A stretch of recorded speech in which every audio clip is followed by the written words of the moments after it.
tous les jours, je répétais ça. 3 km 8 de nage, 180 km de vélo et un marathon. Je trouve ça complètement fou. C'est des œufs, j'en mange à peu près entre 12 et peut-être 18 par jour. Une tartiflette pendant une pause de course à pied, mais je suis le plus heureux. Plus mes objectifs seront grands, et plus ma discipline sera parfaite. Sauf qu'il lui faudrait 6500 à 7000 calories par jour, c'est énorme. Vous voulez savoir comment devenir un champion et ce qu'il faut manger pour devenir un champion? On a un invité aujourd'hui, je vais vous le présenter. Bienvenue sur la chaîne Jean-Michel Cohen, la chaîne où on ne parle que de nutrition en principe et où on ne vous prend pas pour des patates.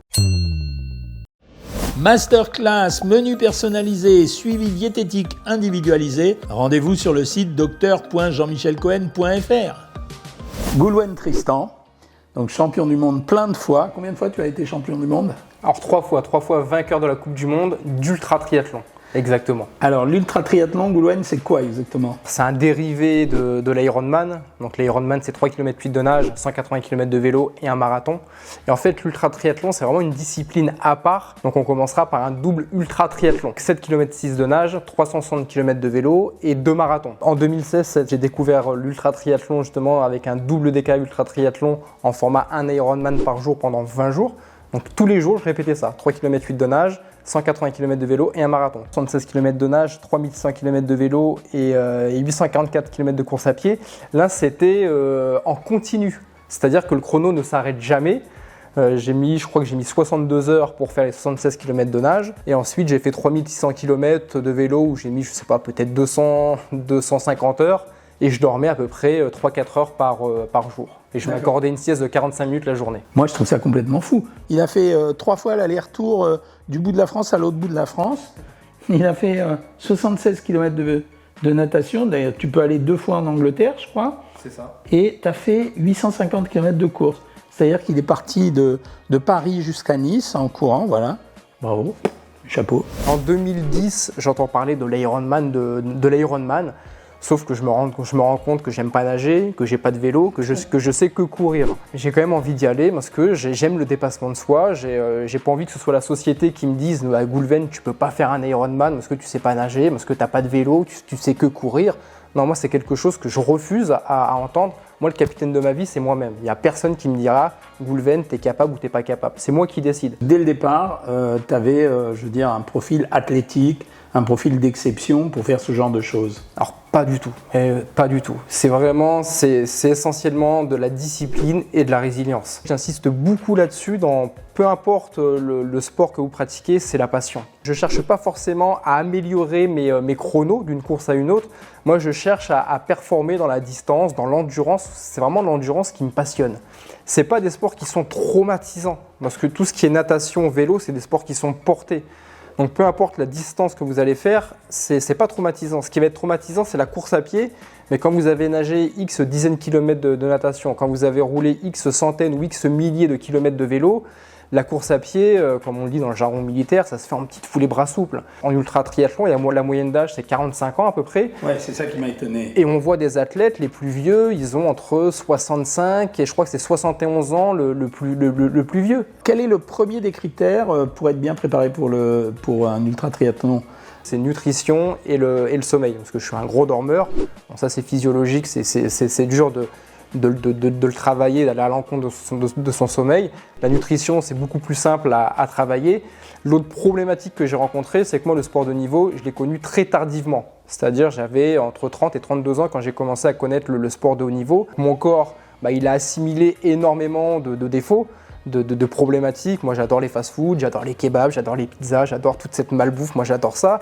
Et quand votre corps a enregistré énormément de ces données-là, de 16 ans à 32 ans, à 32 ans, formater son corps pour avoir enfin une bonne hygiène de vie, en tout cas qui correspond au sport de haut niveau, c'est très compliqué. Il faut une alimentation extrêmement équilibrée avec des apports en sucre lent suffisants, c'est-à-dire minimum 50% de l'apport calorique.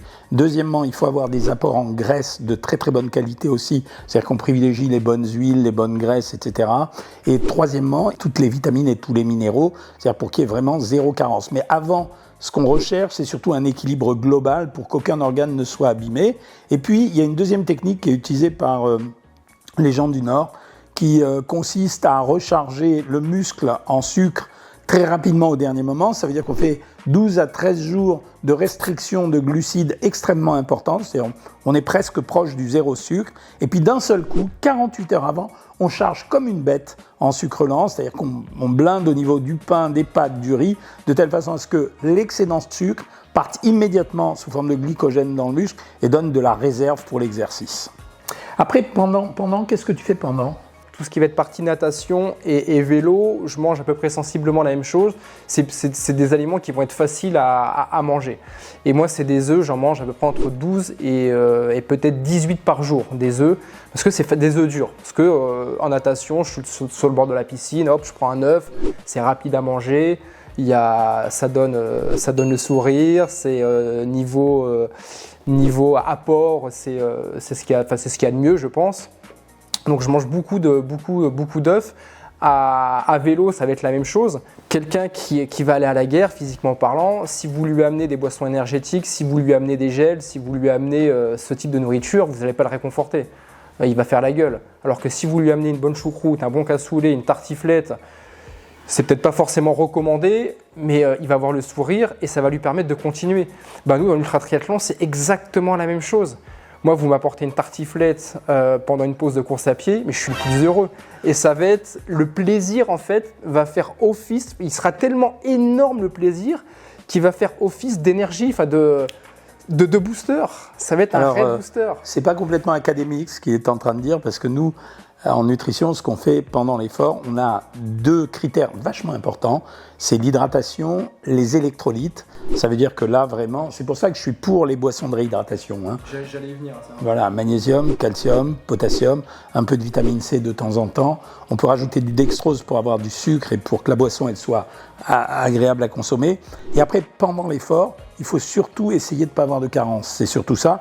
Et de distribuer sur 16 heures. On peut redistribuer un peu d'énergie, mais alors cette énergie, on va absolument la redistribuer sous forme digeste. C'est pour ça qu'on va privilégier un peu plus les matières grasses. Et si on prend des féculents pour donner des hydrates de carbone, alors il faut qu'ils soient absolument digestes. On va préférer par exemple les biscottes au pain, on va préférer le sarrasin, le quinoa à des pâtes ou à n'importe quoi d'autre. On aimera bien les pommes de terre, mais il faut que ça soit digeste, que ça soit un apport calorique suffisant. Mais ce n'est pas pendant cette période-là qu'on utilise l'apport calorique, c'est surtout avant. Encore une fois, l'ultra-triathlon, c'est vraiment une discipline à part.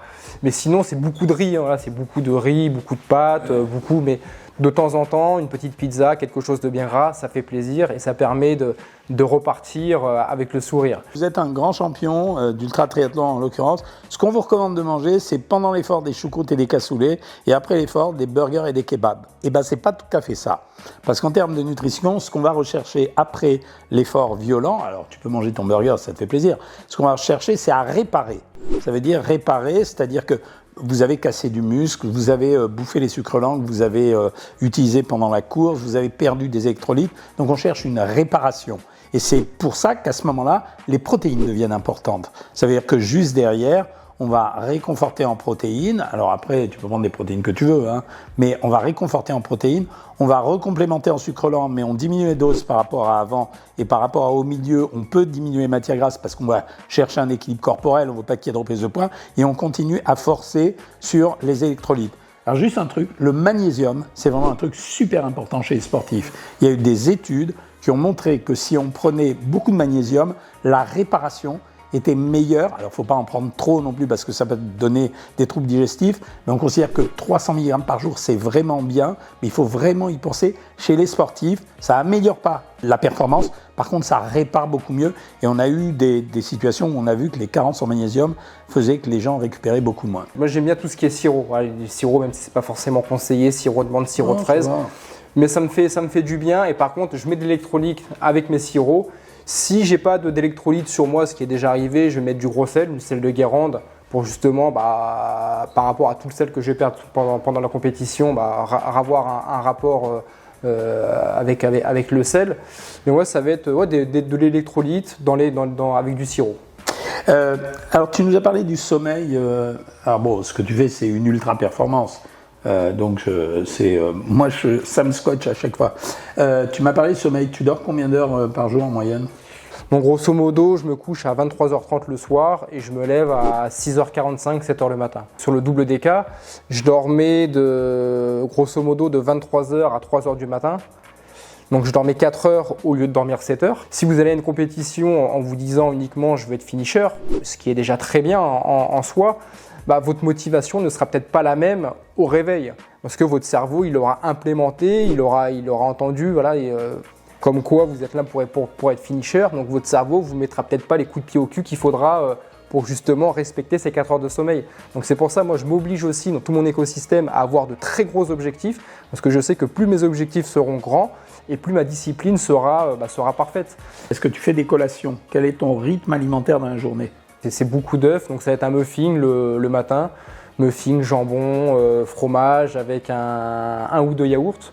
Généralement, je mange presque ça tous les jours. Voilà, je change rarement en tout cas pour l'alimentation du matin. Spiruline, c'est vraiment pas inintéressant. C'est très riche en protéines, c'est presque 60% de protéines, c'est riche en fer, c'est riche en vitamine A, ça a 125% des apports rien qu'avec 5 grammes. Et donc on pense que c'est un produit excellent pour la renutrition. Pareil, le magnésium, on en a parlé. Le collagène, je doute un peu plus, mais bon, ça peut peut-être faire de mal, ça sera un peu de peptides en plus. Et le zinc, c'est bien aussi pour l'immunité, mais c'est bien aussi pour les réactions chimiques, toujours pour l'activité musculaire. Donc c'est pas si mal que ça, mais je dis pas que tout le monde doit le prendre. Mais un ultra sportif comme lui, oui, c'est mieux de le supplémenter. Je vous ai dit tout à l'heure, ça veut dire qu'il faut vraiment qu'il y ait zéro carence en électrolytes, en nutriments et en flotte. Ça, c'est vraiment vachement important. Est-ce que tu pratiques la méditation ou d'autres activités pour arriver à obtenir ces résultats ? Alors moi, ce que je pratique, c'est beaucoup de visualisation. En fait, c'est quelque chose que j'ai développé et que je fais peut-être à hauteur de au moins 1 heure, je pense, tous les jours, même 1 à 2 heures tous les jours, mais sans forcément me dire, tiens, là, il faut que je fasse de la visualisation, je vais me poser. Non, ça se fait naturellement quand je conduis, quand je fais mon sport. Quand je vais courir, je suis souvent avec mes écouteurs et ça me permet aussi de visualiser. Et ce que je visualise, ça va être remporter une compétition, devenir finisher d'une compétition, mais ça va beaucoup plus loin, ça va être aussi tout l'écosystème de la compétition. Ça va visualiser l'arrivée à la compétition, ma logistique. Voilà, la logistique, c'est très important. Ne rien oublier, visualiser que dans ma logistique, là, je dois avoir un frigo à tel emplacement, un four, un micro-ondes, par rapport à ce que je vais devoir manger, avoir tout ce qui va bien aller justement pour pouvoir avoir les aliments que j'ai envie de manger. C'est vraiment visualiser tout l'écosystème de la compétition pour ne rien oublier et être performant pour réaliser mon objectif. Cette visualisation, elle devient obsessionnelle presque. D'accord. Je vais essayer moi. Combien tu perds de poids quand tu fais une compétition comme ça ? Alors sur un DK ultra triathlon, je vais perdre à peu près 3-4 kg et sur un double DK, ça va être quasiment le double. Entre 6 et 8 kg, je vais perdre sur... En mangeant beaucoup quand même. En mangeant beaucoup, mais c'est vrai que c'est compliqué de manger autant de calories par rapport à ce qu'on va perdre. C'est ce qu'on... Il y a l'effort physique à faire. Il n'y a pas d'autre choix. C'est très dur, mais il n'y a pas le choix que de manger, sinon... Il n'y a pas d'autre choix. Un homme comme lui qui est déjà athlétique, il dépense grosso modo entre 2500 et 3000 calories par jour. Les efforts qu'il vient d'expliquer, c'est-à-dire quasiment sur 12 à 14 heures, on peut compter une dépense moyenne de 400 calories à l'heure, c'est-à-dire qu'on est quasiment à entre 5000 et 6000 calories. Ça, hors métabolisme de base. Ça veut dire que grosso modo, il lui faudrait 6500 à 7000 calories par jour. C'est énorme, parce qu'il est occupé pendant ce temps-là. C'est-à-dire qu'il ne peut pas manger en courant. Donc ça veut dire, c'est pour ça que je parlais de réparation. C'est-à-dire qu'on va réparer juste derrière, mais on va le réparer en douceur. Voilà. Tout à fait, c'est vrai que comme tu l'as dit, c'est très compliqué de récupérer parce qu'on fait des activités physiques, on nage, on roule, on court et on ne peut pas manger en même temps. Ouais. C'est ça. Le bouquet final, donc, c'est l'objectif de l'année, ça va être le triple DK ultra triathlon. 30 jours. Alors 30 jours, j'espère faire ça en moins de 30 jours, mais on a jusqu'à 40 ou 45 jours pour le faire, parce que là c'est du continu, donc là c'est 76 km de nage en bassin de 50 mètres, ensuite c'est 5400 km de vélo à faire sur des boucles de 9-10 km, et on finit par 1266 km de course à pied, pareil sur des boucles d'1,5 km, 2 km maximum. Ça c'était pour vous montrer ce que c'est qu'un véritable champion. Alors bien sûr, champion du monde ça représente quelque chose, mais c'est un véritable champion, donc on sera là pour l'encourager. Je vous donnerai de ses nouvelles et il vous en donnera. Rappelle-nous le nom de ton site, c'est monsieurperformance.fr. monsieurperformance.fr, donc vous pouvez le suivre là-dessus et on va lui souhaiter beaucoup de réussite. Voilà, si vous avez aimé cette vidéo, vous likez, vous partagez, commentaires, des critiques si vous voulez, des suggestions. Et moi et nous, on vous dit à bientôt les amis. À très vite et respectez vos rêves.